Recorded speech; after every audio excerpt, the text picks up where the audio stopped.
Hey everybody, this is Bo. We're back in the house again. We are coast to coast, north, east, west, and south. And you know what, everybody? It's basketball season. You know, halfway through football, I'm screaming for basketball. It's nice. It's warm outside. I'm trying to figure out when they're ever going to switch the season. So football's in the winter, and basketball is, in the summer. So we can enjoy actually playing the game outside. And right now, we're going to get some information from one of the coaches in the best in the league. She's out of Tiffin University. She's head basketball coach. Coach Oswald. How you doing, Coach? Good. How are you doing? Did you ever figure that out, why basketball is always in the middle of winter, in the coldest part of the season? I really don't have any idea. I guess maybe it's just giving people something to do, and they get to sit inside and enjoy it and have some popcorn and watch the show. I know it's about the popcorn and the fun. It's just that when you try to go out there with your kids and you try to work on their shots, because most of us don't have gyms in our houses, so Right. trying to get them to work on the execution of the fundamentals. Coach, you're brand new to the position. You're reasonably new to the position right there at Tiffin University. You've come from a pretty successful background. Can you talk about that before we talk about the program? Sure. I spent 3 years at Kent State University when I first got into the college game. Learned from a great coaching staff up there with Bob Lindsay and Lori Bodnar. And from there, I went to Wheeling Jesuit University in Wheeling, West Virginia, Division II program. I was able to, in both programs, help the teams to championships in each one of their conferences and go on to the NCAA tournament. I know, especially like the last 3 years at Wheeling Jesuit was a great experience for me because it was a chance to be like a co-head coach with Joe Key down there and, really get the feel and responsibility of running your own program, which I think really helped to develop me as far as, being ready to take on something like Tiffin University. Now, being a champion, a lot of us have not been part of championship squads. Myself is well included in that.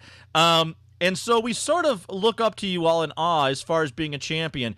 When you're coaching that squad, is it like tunnel vision or a zone, or how is the mindset when that championship season's coming?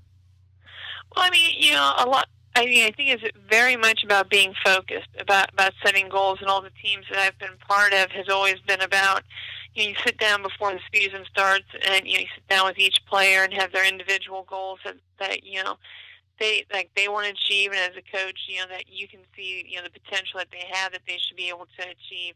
And then as a team, then you sit down and it's an everyday thing where you're constantly talking about it. And, I always tell the kids, you need to make sure that you tell people what your goals are, because that way then if you get it, that's great. And if you don't, then it hurts that much more. And like other people know, and that makes you even more driven and more motivated to go out and give your best the next time around.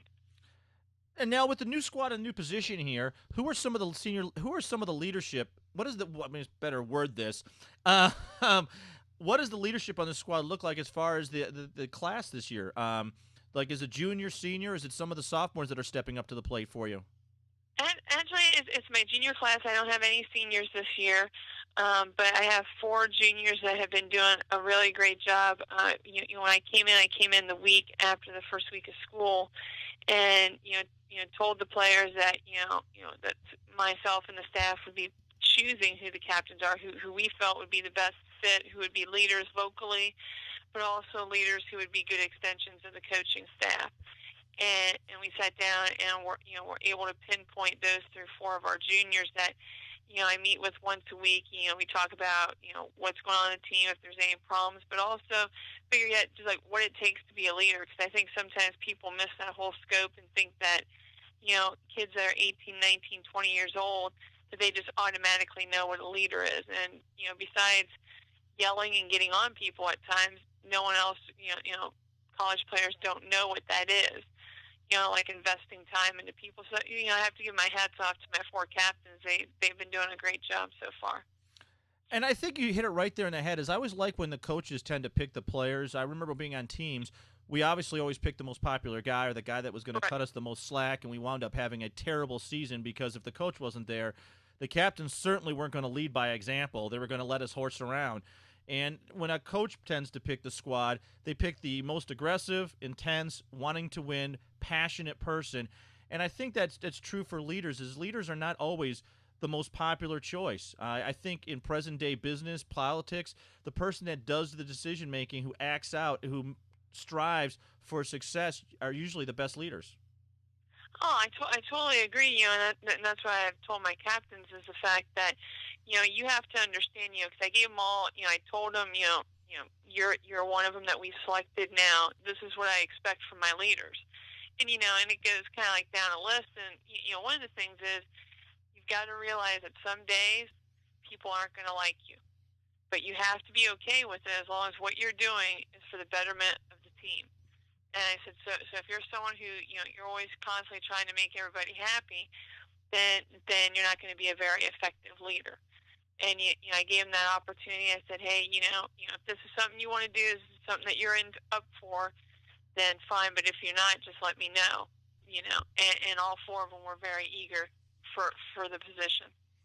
It's got to be nice to see them, take that position on, because in a basketball team, opposed to a soccer team, hockey team, or football team, you don't have a whole lot of kids. You got a small group of people that really have got to help you by helping themselves out. So it's nice to see them come together like that.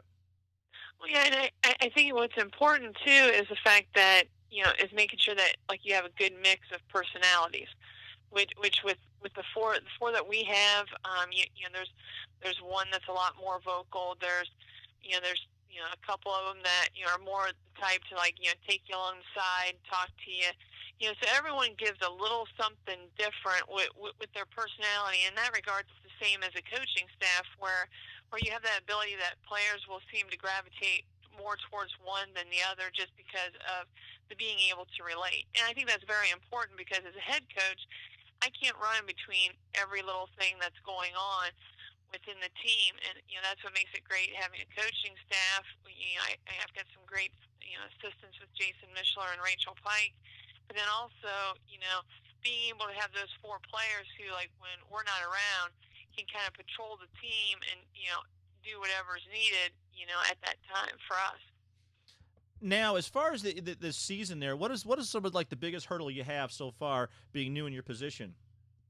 Well, I think the biggest hurdle right now that we're facing is just consistency every day.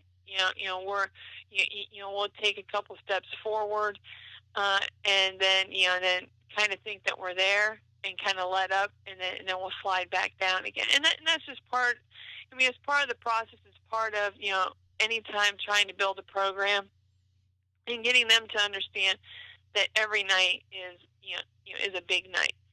Every day in practice, I mean, there's going to be days when no matter what you do, it's not going to turn out great.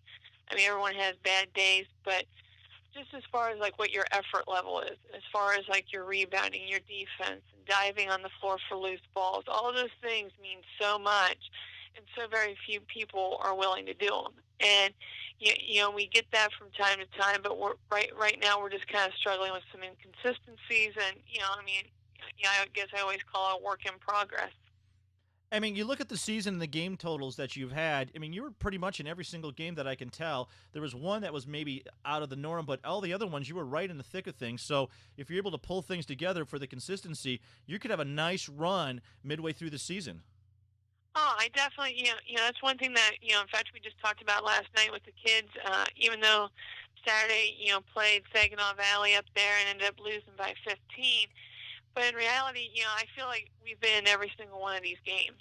And there's just been little things as far as, the growing pains of what we're trying to do, or, at times just trying to have that leader step up on the floor, and push themselves and say, no, we're not going to give in right now. And so, like telling the players, we're close, but you got to give a little more every single day, every single minute. And that's something that, I know the kids feel that way, and hopefully, you're right, the midway stretch, it'll start clicking for us. And I think the thing too is that you're looking at like a pretty reasonably young squad, as you said before.